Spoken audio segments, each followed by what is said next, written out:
Hi hello నమస్తే, నేను Apparao Jabardasth artist. Please subscribe MR news ని సబ్స్క్రైబ్ చేయండి, లైక్ చేయండి, షేర్ చేయండి, కామెంట్ చేయండి. పక్కనే ఉన్న ఐకాన్ బెల్ టచ్ చేస్తే వారి అప్డేట్ న్యూస్ అంతా మీకు వస్తుంది. Good luck to MR news. This is Apparao Jabardasth. నమస్కారం, ఎంఆర్న్యూస్కి స్వాగతం. నేను మీ రవి. నెల్లూరు జిల్లా కావలి పట్టణంలోని ఉదయగిరి రోడ్లో కావలి మున్సిపాలిటీ సంఘం వాణిజ్య సముదాయంతో నిర్మించిన షాపులను స్థానిక శాసనసభ్యులు దగ్గుమాటి వెంకటకృష్ణారెడ్డి ఘనంగా ప్రారంభించారు. ఈ సందర్భంగా ప్రారంభోత్సవానికి ఇచ్చేసిన ఎమ్మెల్యేకు స్థానిక నాయకులు భారీగా బాణసంచ కలిసి శాల్వాలు కప్పి పుష్పగుచ్చములు ఇచ్చి ఘనంగా స్వాగతం పలికారు. ఈ సందర్భంగా అక్కడ ఏర్పాటు చేసిన శిలాఫలకాన్ని ఎమ్మెల్యే ఆవిష్కరించారు. అనంతరం రిబ్బన్ కట్ చేసి షాపులను ప్రారంభించారు. కావలి ఉదయగిరి రోడ్డుకు ఇరువైపులా బిక్కుబిక్కుమంటూ చిరు వ్యాపారాలు నిర్వహిస్తూ ఎప్పుడు ఎవరు ఖాళీ చేయమంటారని భయంతో జీవనం సాగిస్తున్న చిరు వ్యాపారులకు ఇది ఒక సువర్ణ అవకాశం అన్నారు. కావలి మున్సిపాలిటీకి ఆదాయ వనరులు సమకూర్చడంతో పాటు చిరు వ్యాపారులకు భద్రతతో కూడిన ఈ యొక్క షాపులు ధైర్యంగా చేసుకునేందుకు ఏర్పాటు చేయడం జరిగిందన్నారు. ఇంకా కావలిలో పలు చోట్ల ఈ యొక్క షాపులను ఏర్పాటు చేయడంతో పాటు కావలిలో పలు సీసీ రోడ్లు మరియు ట్రంక్ రోడ్డు నిర్మాణంతో పాటు అన్ని అభివృద్ధి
రాష్ట్ర కార్యదర్శి ముగిలి కల్లయ్య గారి వేదిక మీదకి రావాల్సిందిగా కోరుతున్నాం. ముగిలి కల్లయ్య గారు.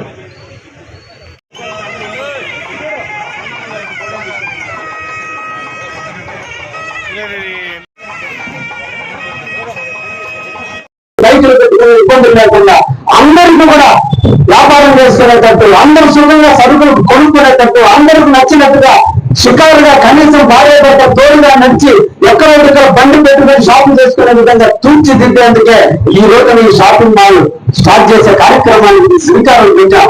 అతి తొందరలో ఇంకొక 19 షాపులు తొందరలోనే టెండర్ ఇవ్వబోతున్నాం. ఆ తర్వాత అంచెలంచెలుగా, ఎందుకంటే చిరు వ్యాపారస్తులను ఇబ్బంది పడుతుంది. ఒక నెల రోజుల లోపలే ఒక్కొక్క షాపు పూర్తి అవ్వాలి. ఎందుకంటే వాళ్ళ జీవితాలు చాలా చిన్నవి. వాళ్ళ మీద ఆధారపడే కుటుంబం ఉంది. వాళ్ళని రోడ్డు కట్టేది ఒక్క నెల రోజులు నష్టపోతే ఆ నష్టాన్ని భర్తీ చేసుకోవడానికి 4 నెలలు కష్టపడాలి. కాబట్టి తొందరగా కట్టే విధంగా ఒకేసారిగా అన్ని కాకుండా దఫదఫాలుగా పూర్తి చేస్తారు. రాబోయే 1 సంవత్సర కాలంలో జనతాపేటలో దాదాపు 2 పక్కల కొన్ని వందల షాపులు వచ్చి ప్రతి పేదవాడి కళ్ళల్లో ఆనందం చూసే విధంగా తలెత్తుకుని మాట్లాడే వ్యాపార సమస్య ఉంది. ధైర్యంగా బిడ్డలు చదివించుకునే విధంగా, ధైర్యంగా షాపులో కూర్చొని సరుకు అమ్ముకునే విధంగా ధైర్యాన్ని ఇస్తామని చెప్పే సందర్భంగా చిరు వ్యాపారస్తులందరూ కూడా తెలియజేస్తున్నాం. ఇది ఒక్కటే కాదు, కావులు అభివృద్ధి అంటే పార్కులు డెవలప్ చేయాలి, మంచినీటి సౌకర్యాలు ఇవ్వాలి, ప్రతి స్తంభానికి దీంది దీపాలు ఇవ్వాలి. దాదాపు 28,000 స్తంభాలు ఉంటే ఈ రోజున 12-13,000 స్తంభానికి లైట్లు ఉన్నాయి. దురదృష్టం, 57 కోట్ల రూపాయలతో అమృత పథకం కింద డ్రింకింగ్ వాటర్ 7,531 ఇళ్లకి ట్యాపులు ఇవ్వమని చెప్పి గత 2018లో చంద్రబాబు నాయుడు గారు మంజూరు చేస్తే, దురదృష్టం కొట్టి గత పాలకుల యొక్క నిర్లక్ష్యం, గత పాలకుల యొక్క దౌర్భాగ్యం, గత పాలకుల యొక్క అనాలోచన చర్యల వల్ల ఈ రోజు కూడా గుడ్డెడు నీళ్లు కూడా ఇవ్వని కారణాన 57 కోట్ల రూపాయలు పూర్తిగా పోసిన పన్నీరైంది. ఈ రోజు ఏ ఒక్క ఇంటికి కూడా నీళ్లు రాని స్థితి ఉంది. అయితే మేము వీటన్నిటిని కూడా వాళ్ళని విమర్శించాలని కాదు, పబ్లిక్ ని ఎడ్యుకేట్ చేయాలి, వాస్తవాలు తెలుసుకోవాలి.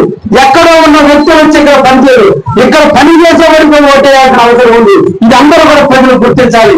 ఎవరు పని చేస్తున్నారో వాళ్ళు చేయాలి తప్ప కులాన్ని చూసే, మతాన్ని చూసే, వర్గాన్ని చూసే, ప్రాంతాన్ని చూస్తే, బంధుత్వం చూస్తే కావున మళ్ళా వెనక్కపోతుంది. కాబట్టి మనందరూ కూడా నడుము బిగించాలి. పని చేసే ప్రతి వ్యక్తిని గుర్తించినప్పుడే పని చేసేవాడు కూడా హుషారు ఉంటుంది. కాబట్టి ప్రజలందరూ కూడా దేన్ని కూడా మీరు అర్థం చేసుకోవాలి. ఈరోజు పాలక